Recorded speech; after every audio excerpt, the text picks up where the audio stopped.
Greetings everyone, and welcome to the 2018 DVD and Blu-ray Collection Overview. Okay, so today we continue our look at the sci-fi fantasy shelf. This time around we've got what I call my dystopia section, so various dystopian films there. And then we kind of get into my classy, more intellectual sci-fi stuff. There's a few classics in there. And then finally we get into some time travel. And then we'll take a look at the rest of the shelf next time. So let's get to it today on the Multimedia Chronicles.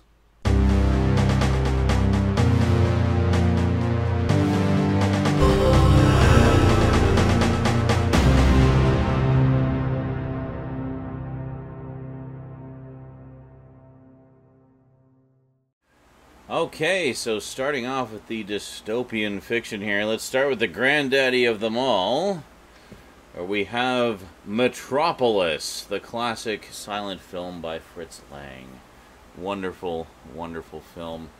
Basically all about this class-based, oppressive society. Oh, this is such a great movie. This, of course, is the complete edition, the restored edition. There was an alternate version of this slipcase that actually had a lenticular cover, which showed kind of some animation of the energy rings around the robot there, but sadly that's not the one I got. But in terms of the on-disc contents, they're all the same. And then the other granddaddy of them all, we have the 1984 film of 1984. Yeah, this is the limited edition from Twilight Time. This is a pretty good adaptation of the movie overall, certainly the raciest one, and the one that is more the most open about the violence and sexuality of the story. A lot of the other film adaptations were from like way back in the 50s and 60s, so they tended to be a little tamer. Yeah, one of these days I actually do want to do sort of a series about this and other dystopian films and so forth. I actually just recently read the book of this for the first time ever. Can you believe that? Yeah, for whatever reason it got left out of my English classes. One I did read in English class, however, was Brave New World. And this is actually the second movie adaptation of it, starring Leonard Nimoy. Very cool. I've seen this one. This one's pretty good. There was also a mini-series version that was done back in, I think it was back in the early 80s. Yeah, and this also has Miguel Ferrer in it, too. But this is a pretty decent adaptation of it. Again, another one I'd like to do a video about. And then here we have the Criterion edition of Terry Gilliam's Brazil. This is a great edition because it actually has both cuts of the movie. The much preferred director's cut version, which is Terry Gilliam's actual vision for the film, and then the studio-mandated so-called happy ending Love Conquers All version, which everybody hates. Still both great films, but it was meant to be a little less happy, I guess, at the end. It also has a big documentary on it called The Battle for Brazil, which is all about all the trials and tribulations of getting it made and all the studio interference and all that fun stuff. And then here we have a 3-pack, which is included in the dystopia sections for the middle film here, A Clockwork Orange. So we got 3 by Kubrick. We got 2001: A Space Odyssey, which is one of my all-time favorite science fiction films, A Clockwork Orange, and The Shining. I actually just recently picked up the book of A Clockwork Orange, which I've never read before, and I'm really looking forward to that. It's actually the restored edition that has all of the slang and stuff of the and the language of the Droogs restored. Which has apparently changed quite a bit, and I guess tamed down a bit for later, the original editions. And then, of course, Blade Runner, one of my all-time favorite films. This, of course, is the 5-disc complete collector's edition, which has all the different cuts. So you got the original theatrical cut, the international cut, the director's cut, the final cut, and the work print. And then you've also got a collection of deleted scenes edited into story order. So essentially you have like a 6th version of it that has a bunch of deleted scenes and a bunch of the deleted narration. Now, just bear with me 1 second here. I do also have the Briefcase Edition. This, of course, is the DVD. I did not get the Blu-ray edition of this, but obviously I keep this just for the amazing packaging and all the cool pack-ins and everything. This is a really nice set. I did a video about it a while back. Really, really nice stuff.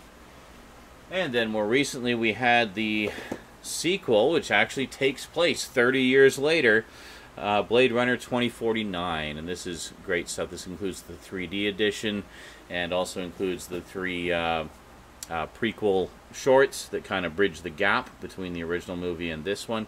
I really liked this one a lot. I need to watch it a couple more times, though, and I need to get that stupid Rotten Tomatoes sticker off the slipcover. I hate those things. And then next up, another one of my all-time favorite dystopian fiction movies, basically about corporate America controlling everything, including the police force. We have here the Criterion DVD edition of Robocop from 1987. This was, I used to have the Laserdisc edition of this, which was basically the same. However, the DVD actually has more extras than the Laserdisc. The Laserdisc was kind of lame, to tell you the truth. The main reason to get the Laserdisc at the time was it was the first time the original director's cut had been made available. Previously, we only had the R-rated theatrical cut, which had some of the additional violence cut out of it. But this is the full director's cut version with all the ultra-violence intact, as it should be. And a really fun commentary by Paul Verhoeven and a lot of the other principal crew. And then we have this here, which is the recently restored version of Robocop, which is, again, the director's cut, and has a bunch more extras, quite a few more extras, actually, than the Criterion edition. There's no Criterion Blu-ray because I guess they lost the rights, and we're not able to do a Blu-ray edition. And then I have the Robocop Trilogy. The version of Robocop that's in here is not the restored edition, which is why I bought that separately. But the transfers of 2 and 3 are quite good on this. Now, I should mention Scream Factory recently did new editions of, like, big collector's editions of Robocop 2 and 3, which I may or may not pick up. Honestly, I wasn't overly crazy about the sequels. It's really more about the first one for me. But, yeah. Then we have Robocop Crime Wave, a special edition 2-disc set, which contains most of the animated series. It's, let's see, 1, 2, 3, 4, 5, 6, 7. We have 8 of the 12 episodes of the animated series. Honestly, I don't know why they didn't just put the whole series on here. They could have easily fitted on those 2 discs. But, oh well, whatever. Anyway, this was sent to me by David Bunch of Numbers a while back. Great stuff. Now, interesting side note, this was originally going to be 13 episodes, but they decided to take the budget for the 13th episode and instead make X-Men, Pride of the X-Men, which was a pilot for a proposed X-Men series that never got picked up. So, kind of interesting there. So, we got one less episode of Robocop so we could have an X-Men animated pilot. Then next up we have Robocop the Beginning. I don't know why they call it The Beginning, but anyway, this is the complete early 90s series that was made here in Canada. And I actually really liked this series a lot. I thought it was pretty cool to have a live-action Robocop TV series. Now, this was a TV series aimed more towards family viewing, and as such, the violence is quite a bit less than what you see in the movies. He tends to shoot the environment to disable the bad guys instead of shooting the bad guys themselves. Now, this is sort of like how the 80s was. You know, we had this wonderful R-rated movie with an R-rated sequel and a PG-13 sequel, and then a children's cartoon series made based on it. And there was a second children's cartoon series as well, called, how was it, Robocop Alpha Force or something like that. But, yeah, and then we had this, which is a TV series aimed at family viewing. And there was another TV miniseries called Prime Directive, which was a four-part miniseries, 4 movie-length episodes. I've been meaning to pick it up for ages. It is on DVD, long out of print, obviously, but still goes fairly cheap a lot of the time. I'd really like to get that one, because as I recall, that one was actually better, and also made in Canada, funny enough. And then just a few years ago, we had the completely unnecessary Robocop remake, which, I don't know, it's kind of a mixed bag for me.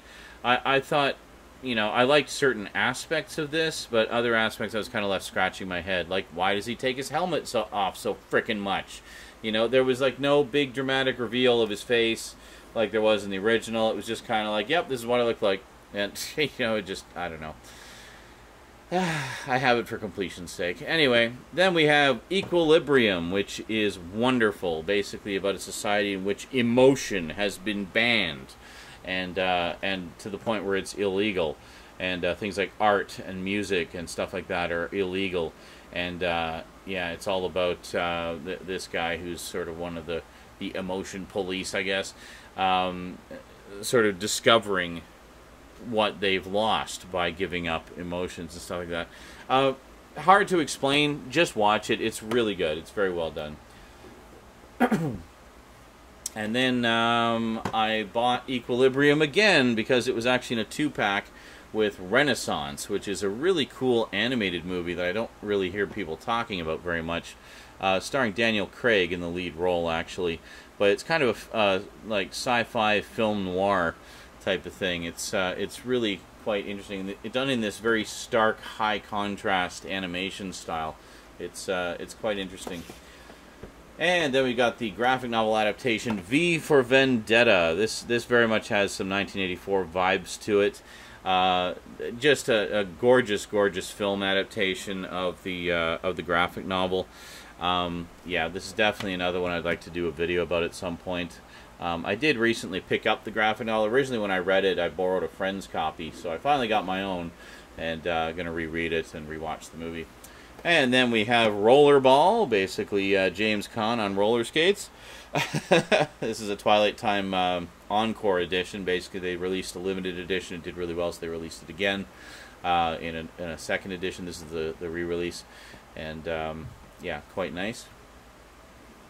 And then we have Dredd, which is a wonderfully faithful adaptation of Judge Dredd.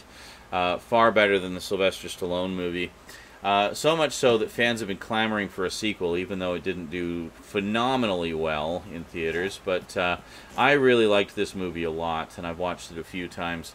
Now, the good news is they're actually working on a TV series called Mega City 1, which it has been confirmed will be in the same continuity as Dredd. So it actually is something of a continuation. And there are rumors that Carl Urban may be returning as the lead character. So we'll see if that pans out. I know he's expressed interest and he's been in talks with them, so we'll see how that goes. And then we have the Book of Eli, which is actually more of a post-apocalyptic film than a... actually, yeah, we have our little post-apocalypse section here. Kind of post-apocalypse slash dystopia. So we got the Book of Eli, which is a great post-apocalyptic story with Denzel Washington. I really enjoyed that one a lot. And then we have Tin Man, which is a very interesting take on the Wizard of Oz story. This was originally a mini-series. And then we have the classic 70s dystopian fiction, or dystopian movie, Logan's Run, where basically if you essentially have to be terminated after the age of 30, I think it is. In the book, I think it was a little younger. It was like 27 or something. But yeah, so basically people are required to undergo this carousel process, which basically you literally get vaporized by lasers once you turn 30. However, some people decide to run. So this is about what they call a Sandman, who basically is tasked with chasing down these runners and terminating them, who thinks that carousel is a big sham and decides to become a runner.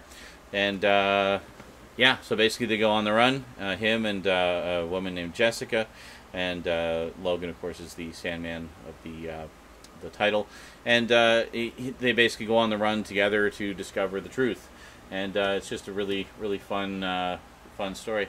And then they did a short-lived TV series of it, which I actually just picked up fairly recently, and I just powered through this thing. I really enjoyed it a lot, actually. It's very much like The Fugitive, just kind of on the run constantly through the whole darn thing. But really liked it a lot, actually, and sadly it only lasted like 14 episodes. But and then we got, we're kind of getting into our 70s, little 70s dystopia section here. We got Soylent Green. I think everybody knows the spoiler for this one. But yeah, this is a great sort of post-apocalyptic story. good fun. And then we have Silent Running. Basically, I refer to this as a sci-fi movie for hippies. It's basically the tree huggers at war with the nature haters, and the tree huggers win. Spoiler.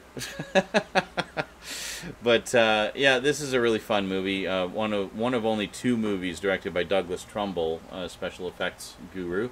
And this is the other movie that Douglas Trumbull directed, Brainstorm, which I basically just paired it up with that one because it's the only 2 movies he directed, so it's my little Douglas Trumbull section. But this was really good, and sadly a movie steeped in tragedy because it was actually Natalie Wood's last movie. She drowned under mysterious circumstances during the production, and they had to kind of finish the movie around that. But yeah, very interesting stuff. Early Christopher Walken. And now we get into what I refer to as my smart sci-fi or classy sci-fi. We have the Criterion edition of Robinson Crusoe on Mars. This was sent to me by the Cinemologists many years ago. I had never seen this before, and I watched it for the first time a couple years ago and absolutely loved it. This is just a really, really cool movie. Some great visuals and just incredibly imaginative for the time there. And another one sent to me by the Cinemologists. We have Solaris. This is the original Russian one, not the George Clooney one. So I actually still have yet to sit down and watch this. But yeah, science fiction classic. Gotta love it. And then this one I actually picked up in the bargain bin. It's probably the cheapest Criterion I've ever bought.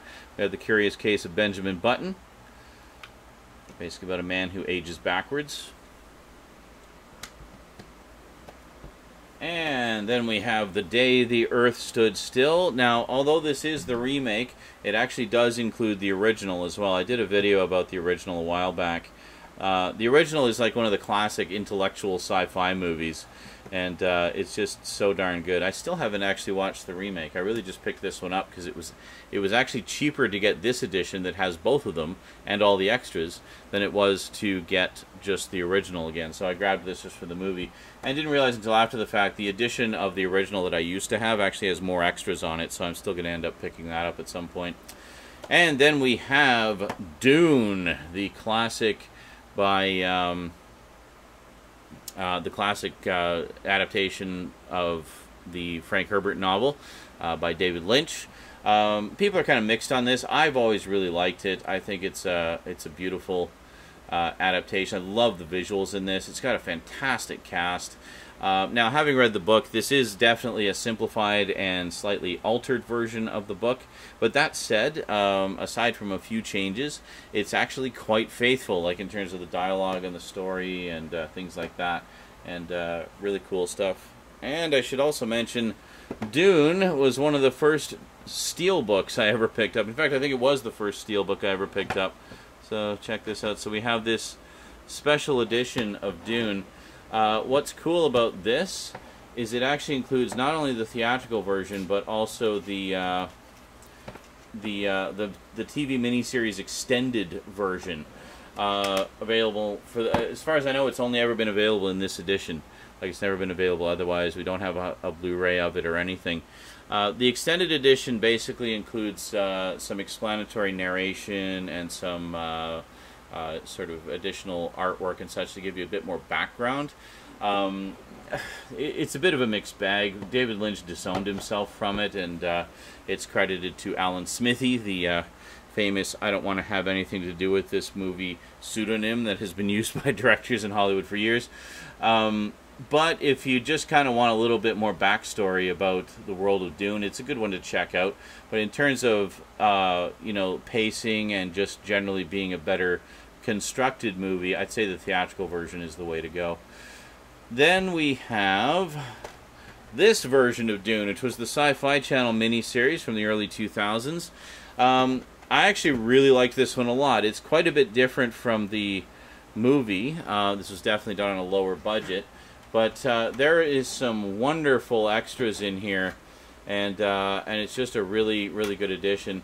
Now, if you're going to watch this, the director's cut here is the way to go. There is a regular cut as well, but the director's cut contains quite a bit of additional footage that fleshes things out a lot better, I think. And then finally, for Dune, we also have Children of Dune, which is actually an adaptation of the second and third books, the first time they were ever adapted, and stars Alec Newman.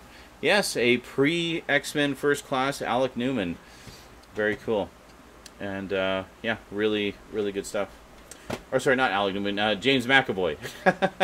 James McAvoy. Alec Newman plays Paul Muad'Dib, and James McAvoy plays his son.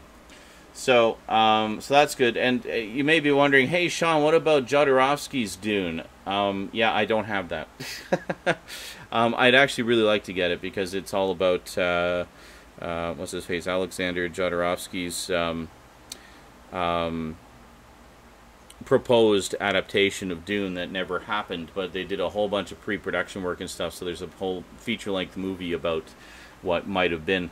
Yeah, I've been really curious to check that out because I do love me some Dune, as you can see. And apparently there's yet another version in the works, basically being planned out as a long-form TV series. So I'm looking forward to seeing what they do with that one. And then we have Enemy Mine. This is the Twilight Time edition. This is a great movie. Louis Gossett Jr. and Dennis Quaid. Great stuff. Love it.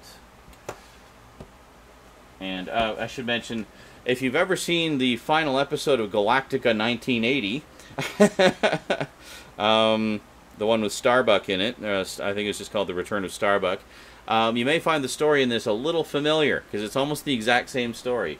So, kind of strange. I don't know if they're kind of both basing it on a classic literature trope, or if one was inspired by the other. But anyway, Galactica 1980 came first, in case you're wondering. Then we have this special Steelbook edition of 2001: A Space Odyssey. This is just a repackage of the same edition I have in the 3-pack, but I actually got this quite a bit earlier. Just a really nice Steelbook edition. See, it's just got the same disc, the exact same disc in it. It's strictly for the packaging. But, as I say, one of my all-time favorite sci-fi movies, so I didn't mind the double dip just to have a slightly classier edition. And then, of course, we have the sequel, 2010, The Year We Make Contact. Now, I have read the books for both of these, and I definitely recommend reading the books, especially for the first one, because they do kind of flesh things out a little bit better. Also, I noticed in the book for 2010, yeah, there's never a war between Russia and the U.S. like there is in the movie. They just kind of threw that in for whatever. Anyway, there's a few differences, but... And then, well, not science fiction strictly, but I don't have really a documentary section, so I threw it in here into the classy section. We got Cosmos, a Spacetime Odyssey. This, of course, is the Neil deGrasse Tyson one. There is a Blu-ray edition of the original Carl Sagan series as well, like basically just an upscale, because it was mostly shot on video and, well, and 16mm film. But I'd really like to get that as well, because I love the original series and basically grew up with it and became fascinated with the universe because of it. And I still have to actually sit down and watch this one. Apparently they are doing a second series, which is pretty cool. And then we have Her, which is basically about a man who falls in love with an AI operating system for his computer. Not as silly as it sounds. It's actually quite a touching film. I did quite a lengthy review of this a while back, and yeah, I really like this one a lot. Spike Jonze. I love Spike Jonze. He just does some amazing, affecting work. Then we have Ex Machina, which I keep meaning to do a review of. I've watched this movie like 3 times now, and I absolutely love it. This is so good. This is a perfect example of like a movie that's, you know, a smart science fiction movie that's just on a wonderful small scale. It's a small cast of characters, like 4 characters in it, one of whom doesn't even speak. And it's just such a touching, heart-rending, thought-provoking movie. It's really, really well done. Really liked it a lot. And then we have Inception, which pretty much everybody knows. Just the term "ception" has become a part of our daily lexicon. It's like whenever there's... Oh, there we go. I was trying to figure out which way it goes. There. Yes, it goes like that. There we go. I left the sticker on there because it's the spinner top thing, which if you've seen the movie, you know the significance of that. But this is quite a nice deluxe edition. Cool lenticular cover. And then we have District 9. which absolutely blew me away when I saw it. I had heard it was really good. I was not expecting to be so emotionally affected by it. This is a really, really powerful film, and I really enjoyed it a lot. And a few here that I still need to watch. I picked them up, so you got to get these. They're great sci-fi movies. Okay, so I got them, and I still have to watch them. We have Interstellar with Matthew McConaughey, which I've heard is really good, so I will check it out at some point. And then we have The Martian. Now this is the extended edition, which I'm actually really glad I grabbed when I did, because it just seemed to come and go really fast. I haven't seen it around since. I only see the regular edition. So, yeah, so there we go. And then from the director of Blade Runner 2049, we have Arrival.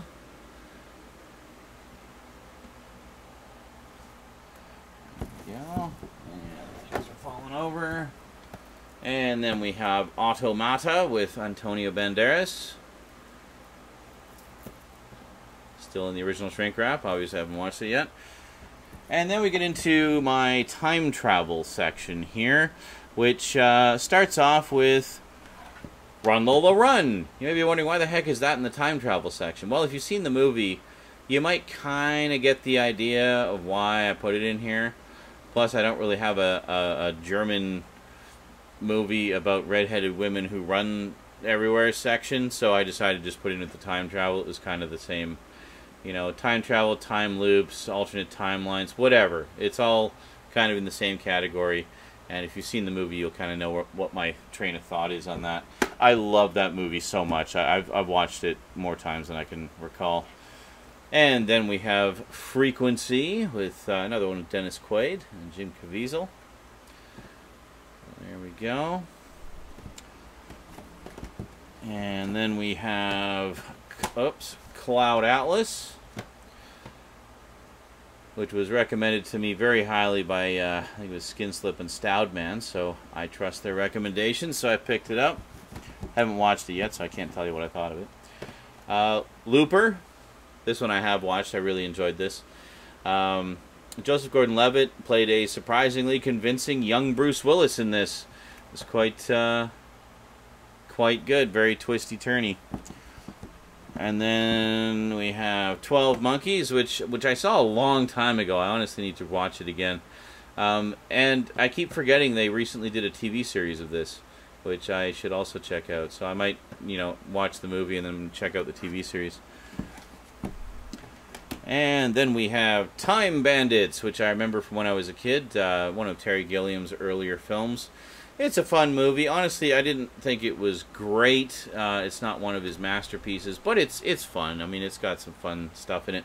And there is a Criterion edition of this, which is apparently quite good. And there's also, I believe, an Arrow Video edition, which apparently is an even better transfer than the Criterion one. So one of these days I'll upgrade. As I say, I mean, it's as much fun as this movie is, and how it's a little bit nostalgic for me because I watched it when I was a kid. It's not one I'm in a huge rush to double dip on. And then this was a Scream Factory limited edition. We have Timewalker, which is a low-budget movie about an android mummy from the future or something like that. It's been a long time since I've watched it. But I remember this one ended with a to be continued, like they were going to do more. But I guess it bombed, or they didn't feel like doing more, so they never did more. So, to be continued. Never. And then next up we have, this is another one I think is kind of underrated, Millennium, which is based on the novel by John Varley. Stars Chris Christopherson. Really good stuff, basically about a plane crash investigator who discovers some strange goings-on. And, well, to say more would kind of spoil things. But great time travel story. See it. If you like time travel stuff, you won't be disappointed. It's a lot of fun. And I liked it a lot. And then Rotor, which is completely not a time travel movie, but apparently goofy fun as well. Basically, I got this from Millennium, but I've been told that Rotor is a lot of fun as well, so I'll have to check that out. And then finally, last but most certainly not least, we have the raunchy comedy movie Hot Tub Time Machine, this was so freaking funny. I really enjoyed this a lot. And apparently there is a sequel, which I've heard isn't as good, but I'll pick it up one of these days and check it out. But yeah, really enjoyed this a lot. Watched it a couple of times, and we'll watch it again. So there you go. That is it. So quite a grab bag here. We got dystopia, brainy sci-fi, and time travel. Gotta love it. Yeah, this is a lot of favorites in here, for sure. And I'm sure some future favorites as well when I get around to watching the rest of them. Alrighty, that is it from me to you for now. So thank you very much for watching. Big thanks to my Patreon sponsors. And sayonara. Oh, wait! I missed one. Kind of a significant addition to the time travel section. Just a little thing called the Back to the Future Trilogy. How could I have forgotten this one? So this, of course, is the Complete Adventures box set. This is pretty cool. You push the button here.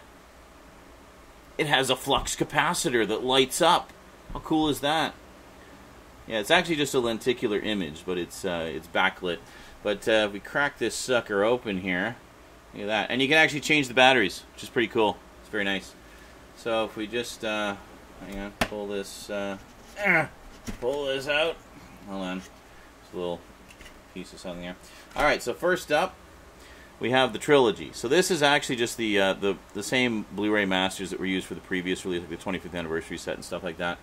But pretty cool. There's some new extras on here, I believe, and very nice. Just in sleeves, basically. And then bonus disc. I think this is all the new stuff. You get this bonus disc of additional stuff. Pretty cool. And one of the big exciting things about this was that we finally got this, the complete animated series of Back to the Future. This is all 26 episodes, with every episode has live-action bookend segments with Christopher Lloyd as Doc Brown, and then at the end there's little science segments with Doc Brown narrating, and the science bits are by Bill Nye. Yeah, pre-The Science Guy, like before he did his own show. This is the first time I ever saw Bill Nye. So here we go. We got we got some extras on there as well. So there you go. 2 seasons, 13 episodes per season. But it also had Mary Steenburgen come back as Clara, and Tom Wilson come back as all the various iterations of Biff throughout history. So pretty cool stuff. The voice of Doc Brown in the show was not by Christopher Lloyd for some reason. It was actually done by Dan Castellaneta, and everybody else is you know, doing sound-alikes kind of thing. And then finally, it also has this book here, Back to the Future of Visual History, which is kind of a truncated version of, there was a big like hardcover book that came out, which sadly I don't have. I should really track that down. But it's all kinds of behind-the-scenes stuff about the making of it, and it's just a wonderful, wonderful book. So, yeah, I can't believe I left that one out. Oh, and what's inside? Oh, battery replacement instructions inside for the thingy. Yeah, so can't be talking about the time travel section without discussing one of the greatest time travel trilogies of films ever made. This is great stuff. I actually saw the original in theaters when it was new, and then I think I saw the second one in theaters as well. And then it was actually quite a while before I saw the third one. I ended up seeing it on VHS many moons later. Or maybe it was Laserdisc. Maybe it was DVD. I honestly don't remember. But anyway, it was quite a bit later before I saw the third one. Yeah, so good stuff. And that is definitely it.